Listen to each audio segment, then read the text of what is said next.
Isang mapagpalang gabi po sa ating lahat. Once again, I am Mieta Sebastian and welcome to our daily devotion with Pastor Russell Ocampo. And today, our devotion talks about the best Bible verse for God's provision. And our scripture is all about Matthew chapter 6 verse 33. NIV version. But seek first his kingdom and his righteousness, and all these things will be given to you as well. ASND version, ngunit higit sa lahat ay pagsikapan ninyo na kayo'y pagharian ng Diyos at mamuhay ng ayon sa kanyang kalooban, at ibibigay niya sa inyo ang lahat ng mga bagay na ito. So, this topics, it's all about meron siyang mga teaching. The first teaching is the teaching ni ayon kay Pastor Russell Ocampo is first, the seekers of the kingdom advance the territory of the king. So yung mga taong inuuna yung paghahanap sa kaharian ng Diyos ay nagtataguyod ng kanyang teritoryo at kalooban sa kanilang buhay at sa kanilang kapaligiran. So, kapag inuna kasi natin ng Diyos is tayo yung nagiging instrumento sa pagpapalaganap ng kanyang salita at impluensya. So, yun nga, kapag inuna natin yung ang Diyos is para tayo yung nag-share ng mga experiences ng Word of God at na-impluensyahan natin yung ibang tao na mapalapit din kay God. So, the second one is the saints of the kingdom live by the standard of the king. So, yung pamumuhay ng pamumuhay ng ng mga mananampalataya ay dapat na ayon sa pamantayan at prinsipyo ng ating mahal na Diyos. Ang mga banal ay namumuhay ayon sa mataas na pamantayan ng kabanalan at katwiran na itinakda ng Diyos sa atin. So, the third one is the servants of the God are fully funded by the King. So, ang Diyos ang isang nagkakaloob ng lahat ng pangangailangan natin. Pangangailangan ng kanyang mga naglilingkod or lingkod na nagsisilbi sa kanyang kaharian. Kumbaga, tinitiyak ng Diyos na ang kanyang mga lingkod ay may sapat na biyaya at suporta upang magawa ang kanilang mga gagawin. So, for our application naman po is first, stop worrying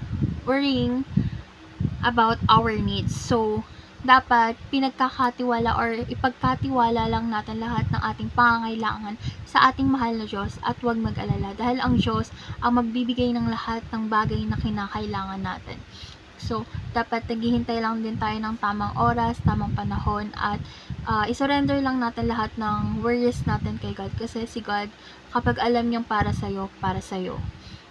So, pakalawa is seek God's kingdom and righteousness. So, unahin ang paghahanap ng kaharian ng Diyos at ng kanyang katwiran. Ito ang dapat na pangunahing layunin ng ating buhay or sa ating buhay. So, third one is serve as a good manager of God's wealth. So, maging tapat na tagapangasiwa ng mga biyayang ipinagkaloob sa atin ng mahal na Diyos, gamitin ang mga ito sa paraan na nakakalugod sa Kanya at ayon sa Kanyang kalooban. So, kapag binigyan po tayo ng or pinagkalooban tayo ng biyaya ng ating mahal na Diyos, dapat ginagamit natin to sa tama at maayos na paraan upang hindi tayo makapagpalaganap ng masama sa iba or maimpluwensya natin yung iba ng masama.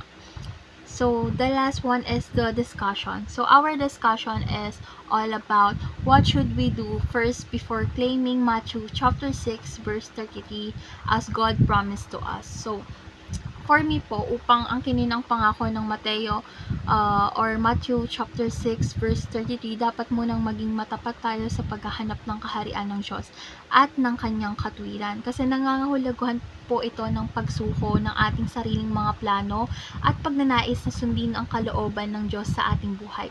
Dapat tayong magtiwala sa Kanya ng lubusan at mamuhay ayon sa Kanyang mga pamantayan.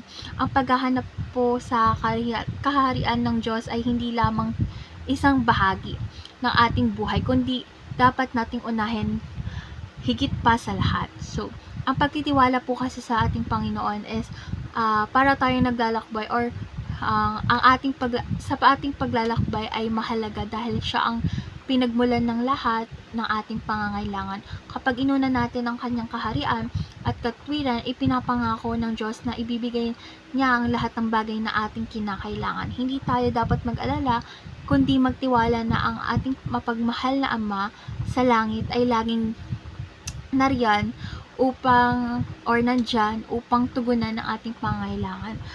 So, ang Matthew chapter 6 verse 33 ay isang paalala na ang paghahanap sa Diyos at kanyang katwiran ang dapat nating unahin sa ating buhay. Sa paggawa nito, ipinapangako ng Diyos na ibibigay niya ang lahat ng ating pangangailangan. Ang pagtitiwala sa kanyang plano at pagsunod sa kanyang kalooban ay magdadala ng tunay na kasaganahan at kapayapaan sa ating buhay.